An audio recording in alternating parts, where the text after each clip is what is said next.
Эми биз азыр эми ушу газдардын бу техникада колдонулушун биз карап көрсөк.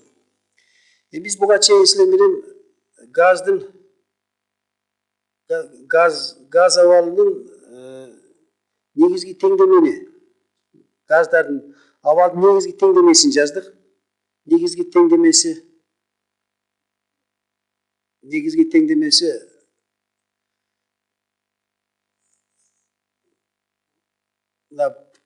бар Менделеев Клапейрон теңдемеси, бул теңдеме менен тааныштык.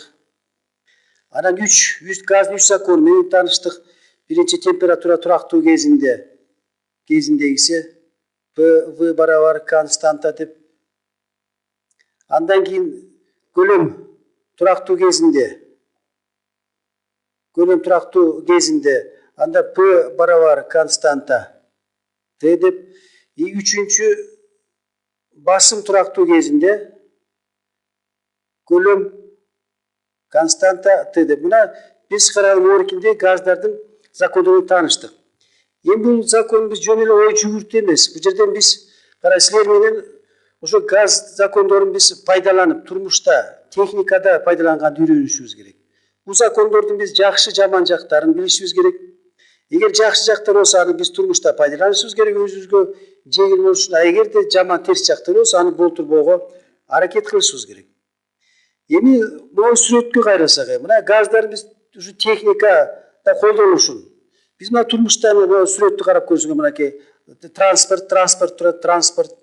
транспортту карай турган болсок автомашинада.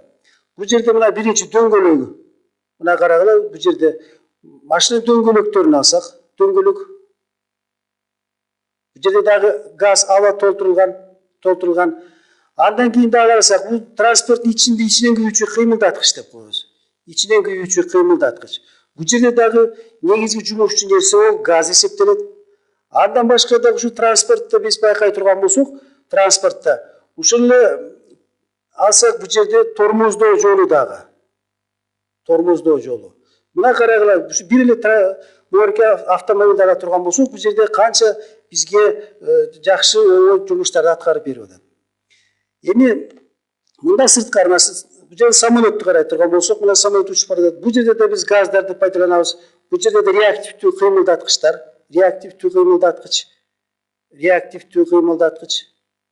кыймылдаткыч. Бул жерде дагы ошо негизги жумушчу нерсе бол, бул жерде газ эсептелет, газ.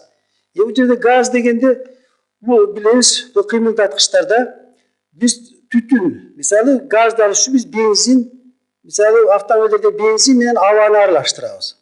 Абаны аралаштырганда мына аралашма пайда болот дагы, бул жогорку көлөмү кичирейет дагы, басым астында бул күйөт дагы, анан бизге ошо кыймылдаткыч иштедип, анан бизге автомобиль транспортто пайдаланабыз, самолеттордо пайдаланып атабыз. Мындан башка дагы карагыла, мындан башка бул жерде мынакей мурунку бери чыккан, бул жерде пушкабыз турат. Бул жерде алсак дагы, биякта дагы бул жерде бизге газ колдонулат. Буну билесиңер, ичинде тез күйүүчү порох. Эгерде биз аны от алдыра турган болсок, бул жерде басым көбөйүп, анан бизге А деген жумушту аткарып, мынакей снарядды бир жерден экинчи жерге жылдырып берет. Бул жерде дагы мынакей газдын пайдаланышы. Мындан сырткары дагы бизде эң мына негизги абдан көп пайдаланган, мисалы уже буу турбинасы деп коет, эң жөнөкөй модели буу турбинасы. Бул жөнөкөй модели. Бул жерде дагы биз суунун буусун пайдаланабыз. Мына сууну кайнаткандан кийин буу чыгат да, карагыла, бул жерден анан буу жогорку басымда буу келип туруп калакчага тийип, бул жерде бизге айлантып берип атат. Бул турбинасын азыркы учурда бизде көп бул турбинасы менен биз электр энергиясын алабыз. Электр энергиясын алсак болот. Мындан сырткары дагы бул жерде карагыла, морки газ баллондор Ушу газдардын биз, мына баллондор карагыла, газдын биз ушунча колдонушунун негизги себептери, булардын касиеттери. Мына бул жерден байкай турган болсоңор, газдын касиеттерин айтып коеюн. Биринчи касиети бул серпилгичтүүлүк касиет. Мына серпилиштүү касиети мына карай турган болсок, мына техникада деле мынакей автомобилдин дөңгөлөгүндө мынакей эгерде биз газ эмес, эгер сууктукта отуруп кое турган болсок, анда өзүңөр деле байкап көрөсүңөр, бул жерде жүрүүгө мүмкүн эмес. Ал эми аба болсо серпилгич болгондуктан бул жеңил кысылат, жүрүүгө жеңил болот. Бул бир касиет. Экинчи кысылуучулук касиети. Кысылуучулук. Мына биз газды биз сууктук же катуу нерсеге караганда биз өзүбүз каалагандай кысып, аны мына муарикинде баллондорго толтуруп алсак болот. Мына бул жерде карагыла табигый газ толтурулган ар кандай көлөмдөгү. Биз ошо идишке муну кысып, идиштин көлөмүнө караганда анда бир нече эсе көп көлөмдөгү газды толтуруп биз топтоп алсак болот. Дагы бир жакшы касиети бул газдардын биз техникада басымын оңой башкарабыз. Оңой башкарылат. Башкаруу. Мына бул жерде карагыла, басым дагы эгерде биз автомобиль келе турган болсок, карагыла. Мына биз автомобилдин ошо дөңгөлөктөрүндө мынакей басым, алар жүк көтөрүшүнө жараша биз ушул жерден ошо басымды башкарып турабыз. Басымды биз билебиз, бул жерден манометр менен өлчөп, биз ошо ар бир автомобилдин өзүнүн массасына, салмагына жараша биз ар кандай басымды топтоп алабыз. Экинчиден эми мындан башка дагы биз бул дагы жакшы касиети бул амортизатор. Амортизатор дагы биз бул кызмат аткарат, бул жеңилдетип, эң негизги касиети дагы бул ичинен күйүүчү кыймылдаткычтар да, жумушчу нерсе болуп эсептелет. Жумушчу нерсе. Башкача айтканда, мына могу жерде мен айтып кеткендей, мынакей ошо кыймылдаткыч ичинде цилиндрди ичинде мынакей бензин менен абаны аралаштырып биз бул жерден бияктан ошо цилиндр ичиндеги көлөмдү кичирейтебиз. Баягы биз айткан термодинамикалык параметр көлөмдү кичирейтебиз да, көлөмдү кичирейткенде биз газ законунан биз айтканбыз, эгер көлөм кичирей турган болсо, көлөмдү эгер кичирейт температурага түз пропорционалдуу, көлөм кичирейсе температура көбөйөт.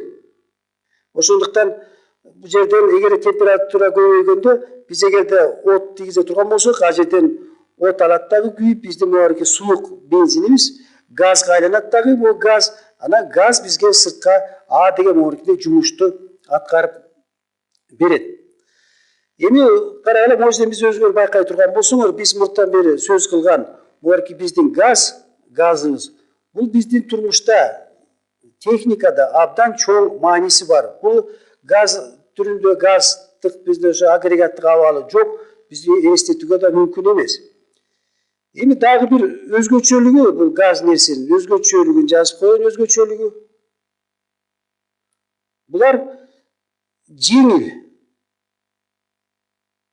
жеңил болсо да, берки суюктук катуу нерсеге караганда жеңил. Бул биринчи. Экинчи дагы бир нерсе, булардын өзгөчөлүгү температурага, анан көлөмгө жараша булар кысылып, анан кеңейүү касиетине ээ. Кысылат, кеңейет. Мына карагыла, ошентип биз газ закондорун биз жөн жерден эле сөз кылган жерибиз жок. Биз мына ушул закондорду пайдаланып туруп, биз техникада мына ар бир законду биз оңой ошо туура колдонууга үйрөнүшүбүз керек. Мына могу жерден деле карай турган болсок, биз эгерде автомобиль дөңгөлөгүн ала турган болсок, булар ошо жүккө жараша биз булардын көлөмүн эсептеп чыгышыбыз керек, алардын калыңдыгы кандай болуш керек. Мына ошонун баардыгын биз газ закондорун пайдаланабыз.